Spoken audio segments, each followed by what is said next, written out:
بولتا پاکستان میں خوش آمدید. میں ہوں مشتاق منہاس اور میں نصرت جاوید.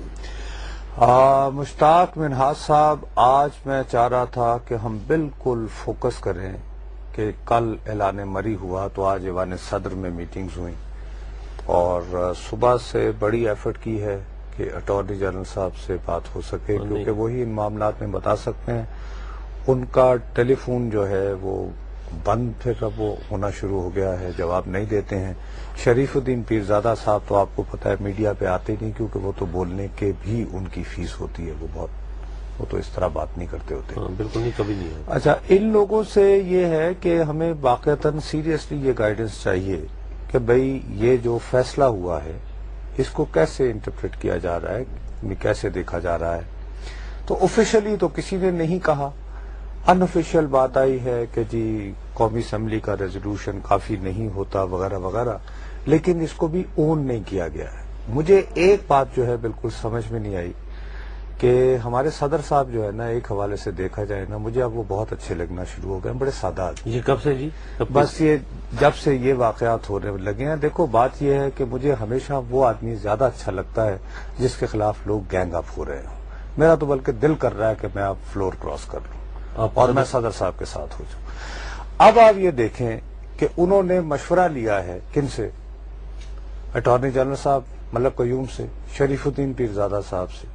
اب بات یہ ہے کہ جس دن قومی اسمبلی نے ملنا ہے اور ملنے کے بعد ایک وزیر اعظم بن جانا ہے، تو یہ دونوں تو رہیں گے ہی نہیں. یہ دونوں تو تنخواہ یافتہ ہیں نا، دونوں کا جو نہیں دے سکتے نا، کیسے لیں گے؟ یہی تو ہمارے ہاں جو مسئلہ ہے. دیکھو لوگ سمجھتے نہیں ہیں. گورنمنٹ کا جتنا بھی کھاتا ہوتا ہے نا مشتاق، اس کے لیے ایک چیز ہوتی ہے بجٹ. بجٹ پاس کرتی ہے قومی اسمبلی، اور صرف قومی اسمبلی کرتی ہے، سینٹ کا اس سے کوئی تعلق نہیں ہوتا. سینٹ میں وہ پڑھا جاتا ہے لیکن سینٹ میں اس پہ ووٹنگ نہیں ہوتی. جو پاس کرتی ہے وہ کرتی ہے قومی اسمبلی، اور وہ بھی سادہ اکثریت سے. ٹھیک ہے، تو ظاہر ہے تمہارا کیا خیال ہے کہ اگر وزیر اعظم، بھئی آج کل بہت نام چل رہے ہیں، آپ نے بھی آج کو نام رکھا ہوا ہے، تو ایکس وائی زی جو بھی ہوں، تو وہ آپ کا مطلب ہے کہ ملک قیوم صاحب کے ساتھ رہیں گے؟ ظاہر ہے کوئی اور اٹارنی جنرل رکھیں گے. اب اٹارنی جنرل کی جو اپوائنٹنگ اتھارٹی ہے وہ پرائم منسٹر ہوتا ہے، پریزیڈنٹ ہوتا ہے. نہیں، ان کو جو تنخواہ دیتا ہے وہ ویسے تو پریزیڈنٹ تو دیکھو نا ٹوکن ہیڈ، وہ تو پریزیڈنٹ کو بھی تنخواہ پرائم منسٹر ہی دیتا ہے. ایگزیکٹلی، میں آپ کو وہ جو بات سمجھانا چاہ رہا ہوں. اینی وے، تو ان کے ساتھ کو بات نہ ہو پائی ہماری. آئی وش کہ کوئی ایسا آدمی ہوتا جو ہمیں یہ سمجھا سکتا کہ بھی how they would react to it. اب آ جا کے ہمارے پاس وہ ہے جو کیلکولیٹڈ لیکس کی گئی ہیں وداؤٹ ایٹریبیوٹنگ، اور ہمیں جرنلزم بہت سمجھایا جاتا ہے. تو جرنلزم میں تو دیکھو یہ ہوتا ہے نا، سورس کو آپ یا نامینیٹ کر کے وہ نا ایکسیس ٹو انفارمیشن نہیں ہے، لوگ اپنے تائیں. اچھا، اب یہ صورتحال ہو گئی ہے ایوان صدر کی بھی اور باقی جو کہ اب وہ بات کریں نا ان سے، وہ کہتے ہیں ہمارا نام نہ لینا، بس بارہ یہ ڈسکس. لیکن بات یہ ہے، لیکن ڈیفینڈ ہم نہیں کر سکتے یا پبلکلی آپ سے آ کے بات نہیں کر سکتے. راشد قریشی صاحب سے بھی کوشش کی، باقی لوگوں سے بھی کوشش کرتے رہتے ہیں، وہ کام ہوتا نہیں ہے. لیکن ایک دوسرا معاملہ بھی ہے نا. اب وہ تو آپ خیر بعد میں آئیں گے کہ ایوان صدر یعنی اعلان مری کے اوپر کیا کہے گا، لیکن پیپلز پارٹی کے اندر وزیر اعظم کی تلاش جو ہے وہ ہنوز جاری ہے.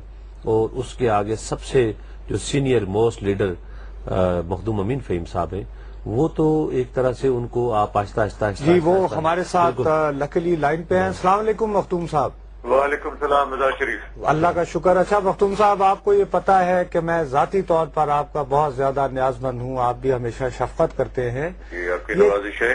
یہ فرمائیے مختوم صاحب، یہ پہلے آج آپ کا بیان آیا وہ شہری رحمان کے ریفرنس میں کہ جی دعوت نامہ آیا یا نہیں آیا، اور ابھی تھوڑی دیر پہلے ہمارے ٹیلی ویژن پہ خواجہ آصف صاحب نے کچھ باتیں کی، تحفظات کا اظہار کیا. اس میں جو بات جو زیادہ امپورٹنٹ تھی مختوم صاحب میری نظر میں، اس میں انہوں نے یہ کلیم کیا ہے، دعویٰ کیا ہے کہ جس روز محترمہ بے نظیر بھٹو کی شہادت ہوئی اسی رات آپ کی صدر مشرف سے ملاقات ہوئی. کیا یہ حقیقت ہے مختوم صاحب؟ جی، میں نے یہ خبر سن کے احتجاج اور بہت سخت احتجاج کیا ہے آصف زرداری صاحب سے. اچھا. کیونکہ کل ہی ان کی اور مسلمین نواز کی آپس میں بات چیت ہو کے فیصلہ ہوا ہے. جی. اور میں نے سخت احتجاج کیا ہے میاں شہباز شریف صاحب سے، کیونکہ میاں نواز شریف صاحب فون پہ نہیں ملے. جی. کہ یہ اتنا ظالم قسم کا الزام ہے کہ جس کا میرے پاس کوئی علاج نہیں ہے.